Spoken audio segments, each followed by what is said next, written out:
SGM 963 news ప్రతిక్షణం న్యాయం కోసం. సంగారెడ్డి జిల్లా అత్తునూరు మండలం చందాపూర్లోని ఎస్బీ ఆర్గానిక్ పరిశ్రమలో రియాక్టర్ పేలి పలువురు కార్మికుల మృతి చెందిన సంఘటనపై అటవీ పర్యావరణ దేవాదాయ శాఖ మంత్రి శ్రీమతి కొండా సురేఖ గారు తీవ్ర దిగ్భ్రాంతి వ్యక్తం చేశారు. సంఘటనా స్థలాన్ని సందర్శించి అగ్ని ప్రమాదానికి దారితీసిన పరిస్థితులను అధికారులను సిబ్బందిని అడిగి తెలుసుకున్నారు. గాయపడిన వారికి మెరుగైన చికిత్స అందేందుకు హాస్పిటల్కు తరలించామని, వారు కోలుకునేంత వరకు అన్ని రకాల సహాయ సహకారాలు అందిస్తామని మంత్రి సురేఖ ప్రకటించారు. అగ్ని ప్రమాదంలో మరణించిన వ్యక్తుల కుటుంబాలను అన్ని విధాలా ఆదుకుంటామని మంత్రి స్పష్టం చేశారు.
అమోనియా పేలి అన్ఎక్స్పెక్టెడ్గా అసలు దాదాపు 5 గంటల సమయంలో ఈ సంఘటన జరిగింది.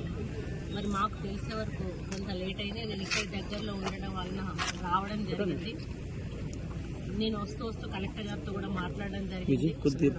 ఏదైతే ఇన్సిడెంట్స్ జరిగిందో దానివల్ల 4 ఇప్పటికే మరణించినట్టు ధృవీకరించి డెడ్ బాడీస్ సంగారెడ్డి గవర్నమెంట్ హాస్పిటల్కి పంపించడం జరిగింది. ఒక 16-17 మంది సమ్ ఇంజురీ అయిన వాళ్ళని కూడా మమతా హాస్పిటల్, సంగారెడ్డి గవర్నమెంట్ హాస్పిటల్కి షిఫ్ట్